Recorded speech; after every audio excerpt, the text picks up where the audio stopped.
teman-teman semua, kami kelompok 7 akan membawakan materi tentang teori keseimbangan pasar. Tapi sebelumnya perkenalkan, nama saya Natalia Tatalede, NIM 2021 50034. Perkenalkan, nama aku Afifah Muhadiza Rofa, NIM 2021 582. Perkenalkan, nama saya Valentino Bubuntegan, NIM 2021 541. Hai, nama saya Priti Sintia Sasamariai dengan NIM 2021 596. Halo, perkenalkan nama saya Garis Batuploy, NIM 2016 50076. Pengertian tentang keseimbangan pasar. Keseimbangan pasar adalah terbentuknya suatu harga keseimbangan.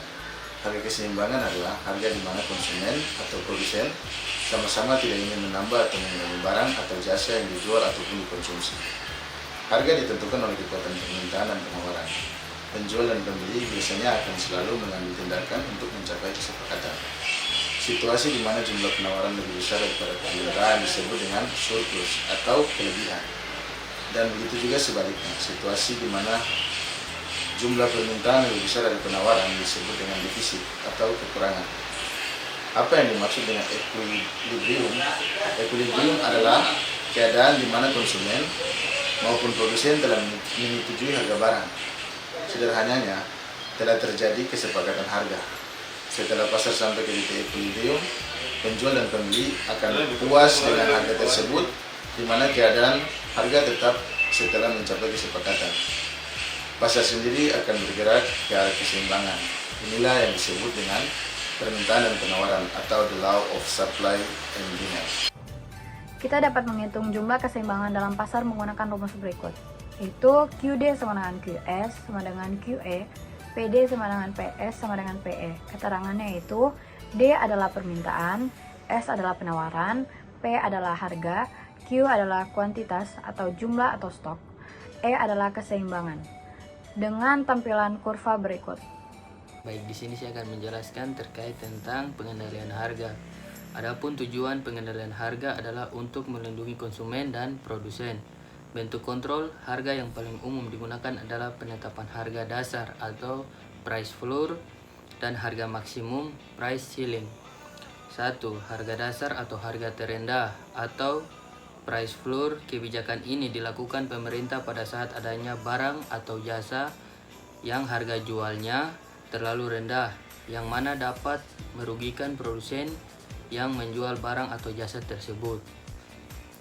Untuk membantu mengurangi kerugian, maka pemerintah menetapkan harga jual barang atau jasa terendah tersebut, tetapi pemerintah tetap akan menetapkan harga di atas harga terendah itu. Karena kebijakan ini biasanya penjual akan memanfaatkan situasi dengan menawarkan lebih banyak sehingga akan ada kelebihan penawaran atau excess supply. Jika sudah ada kelebihan seperti ini, pemerintah tentunya akan membeli kelebihannya dan disimpan untuk dijual di kemudian hari. Jika digambarkan dengan kurva, maka gambarnya akan seperti ini. Yang kedua, harga tertinggi atau harga maksimum, price ceiling. Dalam memperoleh keseimbangan pasar, pemerintah akan menetapkan harga jual tertinggi sehingga barang atau jasa masih terjangkau untuk dibeli oleh konsumen.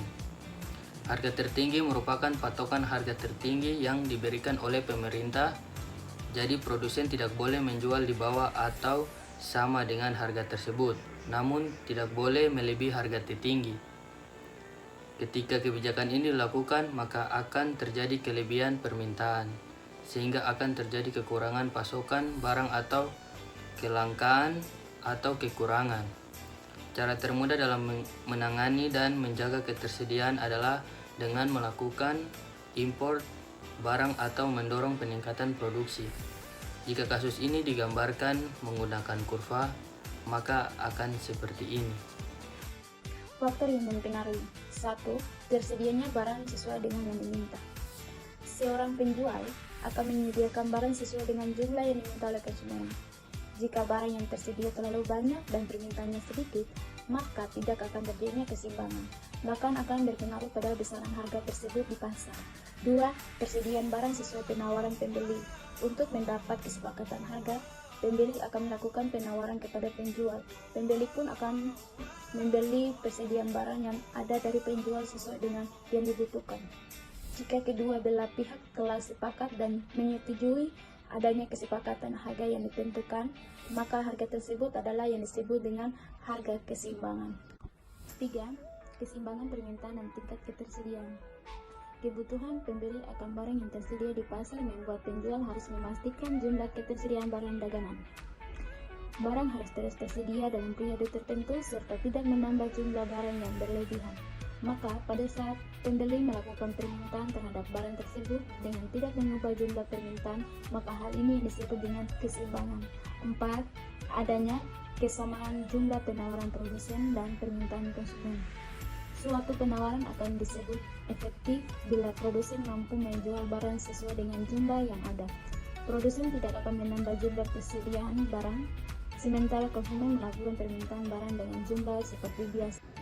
Fungsi keseimbangan pasar. Fungsi keseimbangan pasar ada dua, yaitu fungsi permintaan, demand, dan yang kedua fungsi penawaran, yaitu supply. Fungsi permintaan ini menunjukkan jumlah permintaan produk dan faktor lainnya yang mempengaruhi jumlah permintaan tersebut.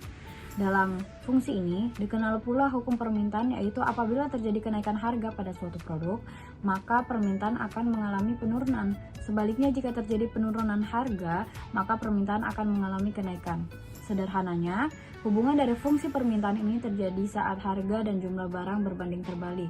Dalam kondisi seperti ini, biasanya akan terjadi persaingan antara konsumen dalam mendapatkan barang sehingga menimbulkan kelebihan permintaan pada jumlah barang terbatas atau market shortage.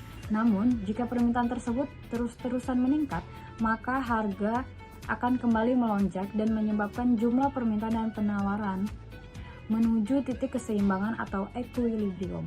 Yang kedua, fungsi penawaran. Berbeda dengan fungsi permintaan, fungsi penawaran lebih menunjukkan hubungan persamaan antara harga produk dengan jumlah produk yang ditawarkan oleh produsen. Fungsi ini bekerja sesuai hukum penawaran, yaitu kenaikan harga produk akan menyebabkan kenaikan jumlah produk yang ditawarkan oleh penjual. Sebaliknya, penurunan harga produk akan menyebabkan penurunan jumlah produk yang dijual. Namun, dalam hal ini tentunya akan ada faktor lain yang mempengaruhi. Maka, hubungan antara harga dan jumlah barang yang ditawarkan selalu berbanding lurus. Saat harga barang berada di titik equilibrium, maka yang terjadi adalah kelebihan penawaran atau market surplus. Kondisi ini terjadi saat jumlah barang yang ditawarkan melebihi permintaan pada harga pasar. Hal ini akan menguntungkan konsumen karena produsen akan bersaing menjual produk dengan harga murah karena pasokannya berlebih. Jika konsumen yang menginginkan produk tersebut tetap sedikit, maka harga akan turun dan membuat jumlah permintaan dan penawaran kembali ke titik equilibrium. Kita masuk kepada slide contoh soal. Diketahui fungsi permintaan dan penawaran adalah sebagai berikut. Fungsi permintaan QD sama dengan 30 min 2P, fungsi penawaran QE sama dengan min 10 plus 2P. Hitunglah harga dan output keseimbangan dari persamaan tersebut. Jawaban, rumus yang kita gunakan untuk menghitung harga dan output keseimbangan bersamaan tersebut yaitu QD sama dengan QS. Kemudian fungsi permintaan dan penawarannya dimasukkan ke dalam rumus menjadi 30 min 2P sama dengan min 10 plus 2P. Mendapatkan hasil min 2P dikurang 2P sama dengan min 10 min 30. Kenapa yang dapat didapatkan min 2P? Dikarenakan nilai 2P pada ruas sebelah kanan dipindahkan ke ruas sebelah kiri. Itu yang mengakibatkan nilai positifnya berubah menjadi negatif. Begitu pula dengan min 30 yang dari awalnya positif dari ruas kiri dipindahkan ke ruas kanan berubah menjadi negatif 30. Kemudian mendapatkan hasil lagi min 4P sama dengan min 40. Min 4P itu didapat dari min 2P dikurang 2P, kemudian min 40 didapatkan dari min 10 kurang 30. P sama dengan 10. Nilai 10 yang didapat itu dari min 4P dipindah ruaskan ke ruas kanan dan dibagi dengan min 40. Dari nilai P sama dengan 10, kita bisa memasukkan kepersamaan QD sama dengan 30 min 2P. Kemudian QD sama dengan 30 min 2 dikali 10.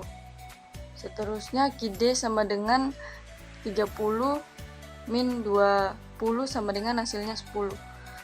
Kenapa yang dipakai QD bukan QS? Pada dasarnya QD dan QS itu sama. Ketika dipakai atau dihitung, itu hasil akhirnya akan tetap sama. Jadi balik lagi dari masing-masing yang mau digunakan QD atau QS itu pun tetap akan sama.